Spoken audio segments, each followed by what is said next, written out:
Сәлем достар, қараңыздар, бүгінгі сіздермен бөлісетін тортымның рецебі Наполеон торт.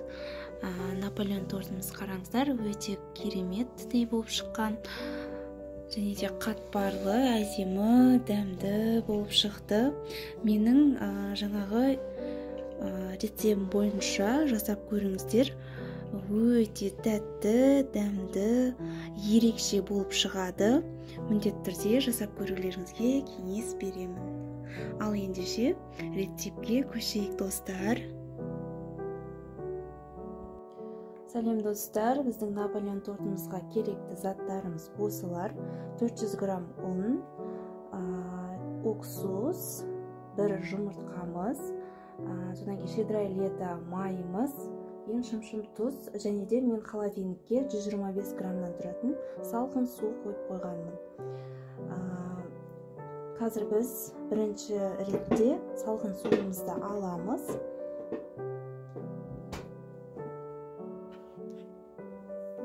Осы салқын суымызға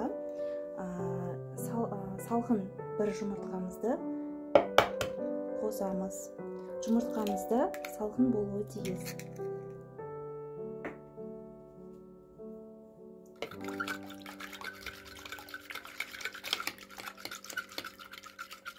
Осы қоспамызға бір ас қасық уксусымызды араластырып аламыз.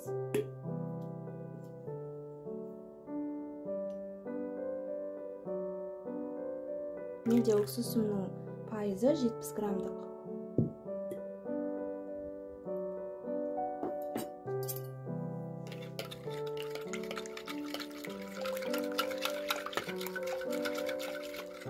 Осы қоспамызды енді холодильникке қайтадан салып, тағы да мұздатып аламыз.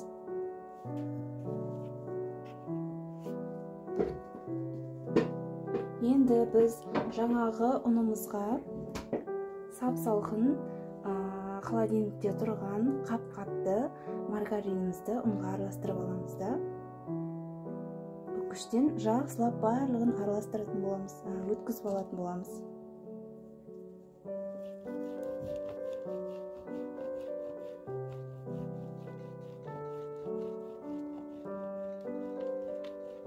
Біз не үшін бұлай істейміз? Себебі біздің Наполеонымыз өте қатпарлы, хрустящий болып шығу үшін осындай әдісті пайдаланамыз.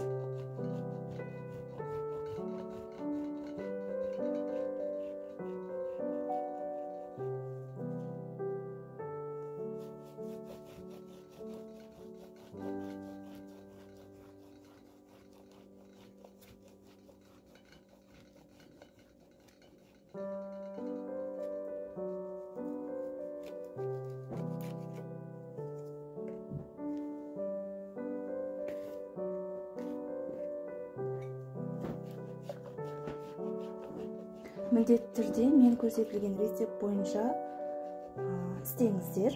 Өте сәтті шығады.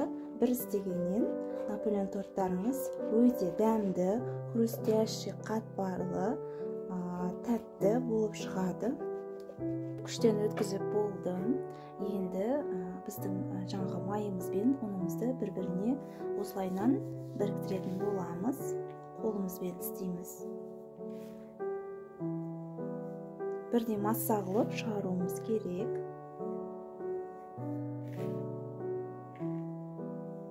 Міне осылай шашпа тесто дайын болады. Енді біз жаңағы холодильникке салып қойған жұмыртқа қоспамызды алып осыған қосатын боламыз, және де қамыр илейміз.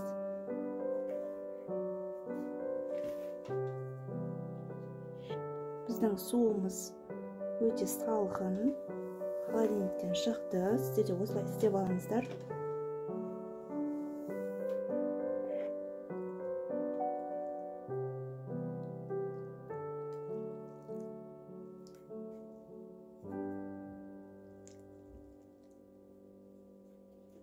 Бірінші шанышқының көмегімен араластырып аламын, сосын қолмен істеймін. Енді қолдың көмегімен қамырымызды илейміз. Енді осы қамырымызды алып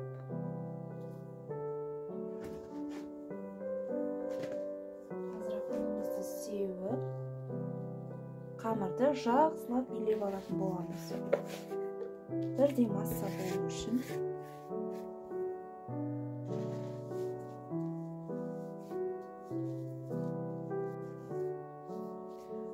Қамырымызды осылай тарелкамызға оны сеуе отырып 12 бөлікке бөлеміз. Қолдың көмегімен.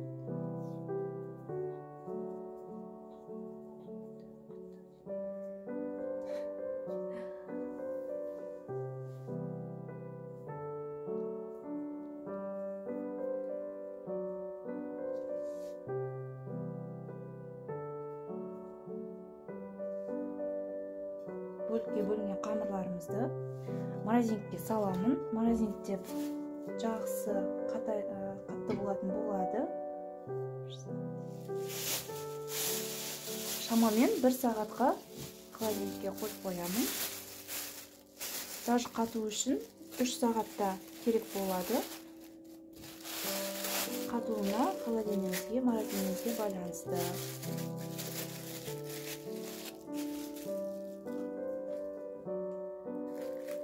Міне біздің қамырымыз қатты. Ұзартқыштан алдым. Шамамен осылай қатуы керек. Енді осының әрқайсысын жұп-жұқа етіп пергамент қағазының үстіне жайып алатын боламыз. Қазір барлығын түсіндіріп сіздерге көрсететін боламын. Пергамент қағазымызға ұнымызды сеуіп аламыз да. Формамызға келтіріп, осылай қолмен біркелкі етіп, дөңгелек пішінде етіп шығарамыз.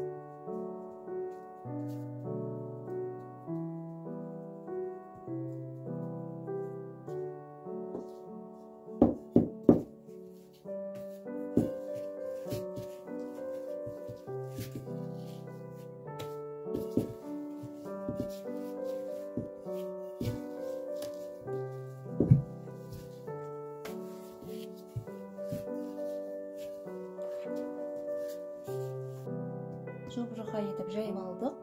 Енді осындай формамен қамыр формасын шығарып аламыз. Мен осындай тарелкамды қолдандым. Сіздер де өздеріңіз қалауларыңыз бойынша істеп аласыздар.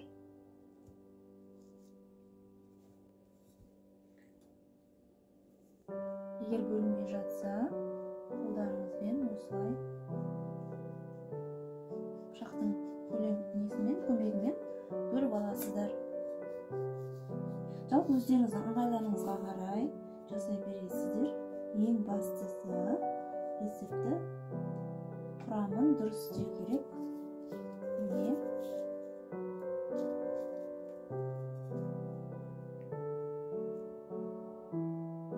Біздің қамырымыздың формасы дайын.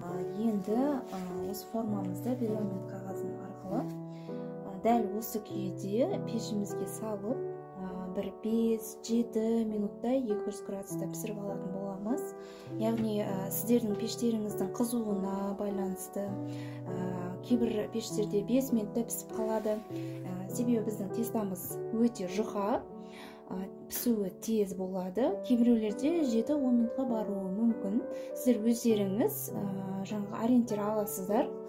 Сол арқылы өздерің пештеріңізге ыңғайластырып пісіріп алатын боласыздар. Мен осындай қалыпқа салдым. Енді тағы бір айта кететін жайт, мынандай шанышқымен формаларыңызды осылай басып шығасыздар. Қатты көтеріліп, неғып кетпеу үшін. Осылай істейсіздер.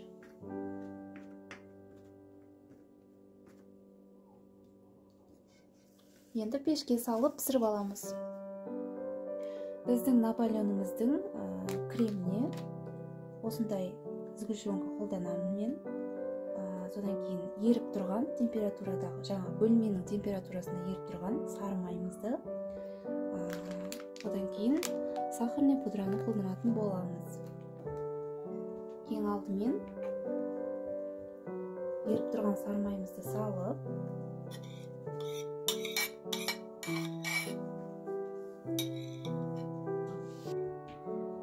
Сары майдың өзін жақсылап араластырып аламыз. Біркелкі масса болып шығу керек.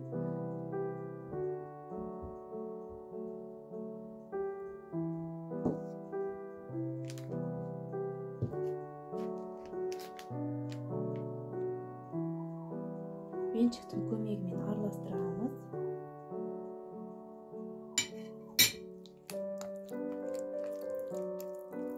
Осындай жұмсақ болып еріп тұруым қажет. Енді осыған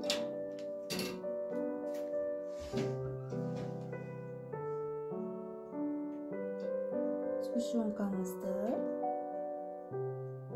қосамыз.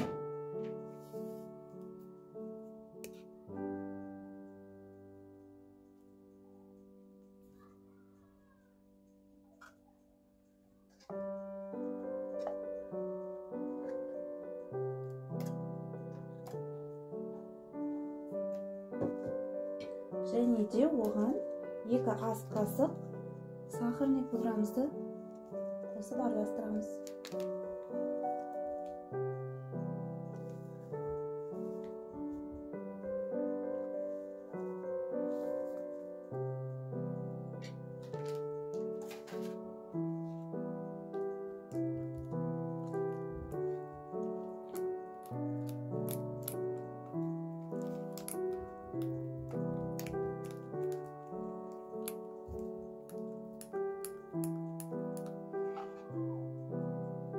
Осындай масса болып шығады креміміз.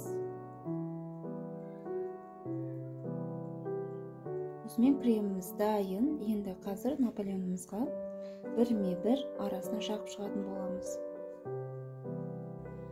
Міне біздің көріп тұрғандарыңыздай корждарымыз дайын болды.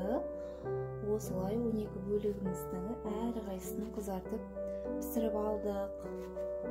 Енді осыған дайын болған кремімізді жағып шығамыз. Содан кейін оның үстіне жаңағы бөлек тұрған жан-жағында коржды үгітіп, әдемілеп үстіне сеуіп шығатын боламыз. Керемет болады. Ал ендеше сәттілік. Ең алдымен біздің тарелкамызға кішкене бөліктен слайдан жағып шығамыз. Массамыз жылжып кетпес үшін.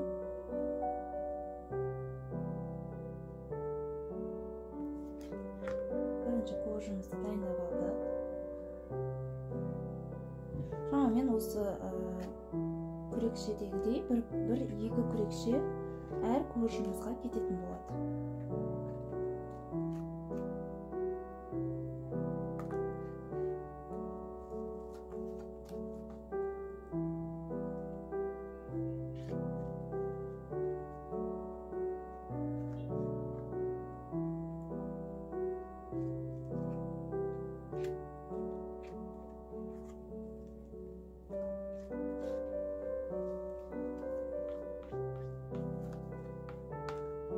Осылай жан-жағына жақсылап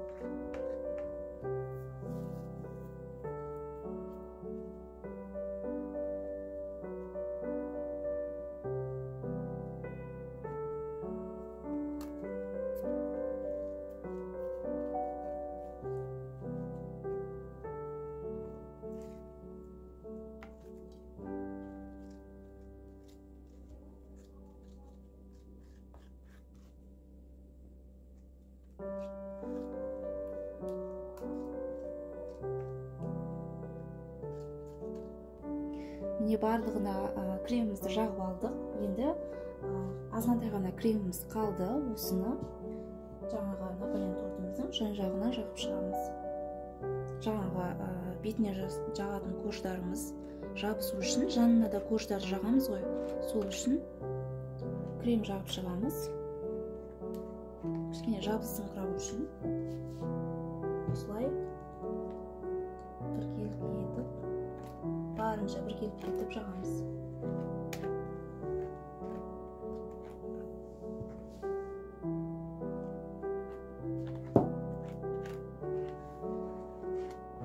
барынша жан жағына жағып алдық. Креміміз қалмады. Енді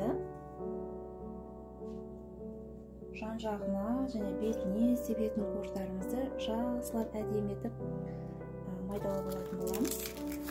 Алдымен қолдың көмегімен осылай істеп шығамыз.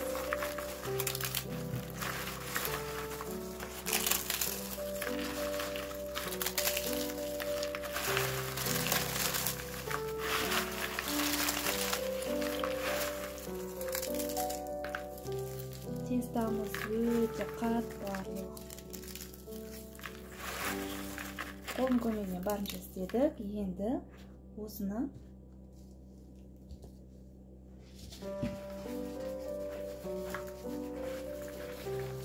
пергамент қағазымыздың көмегімен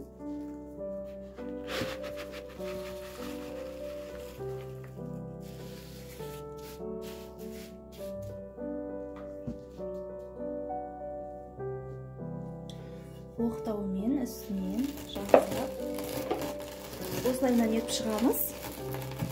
Сонда біздің қуыштарымыз жақсы майдаланатын болады.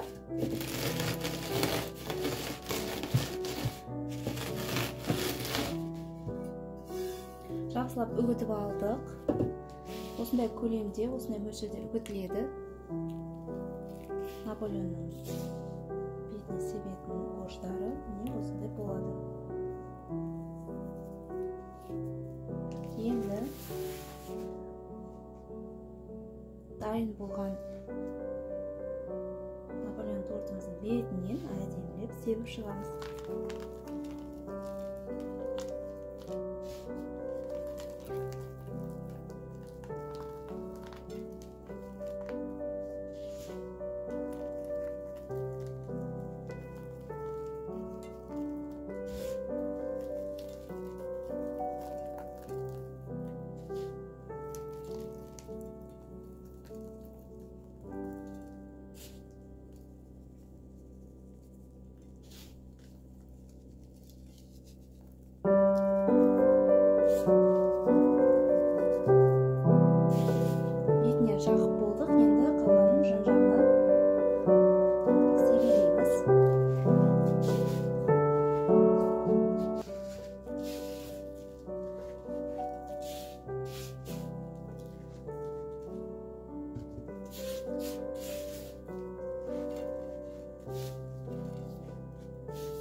Міне біз барлық жеріне қуыштарымызды жайғастырып алдық.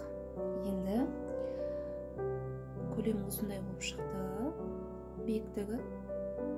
Енді осыны біз кемінде мұздатқышқа 1 сағат көлемінде қойып қоямыз.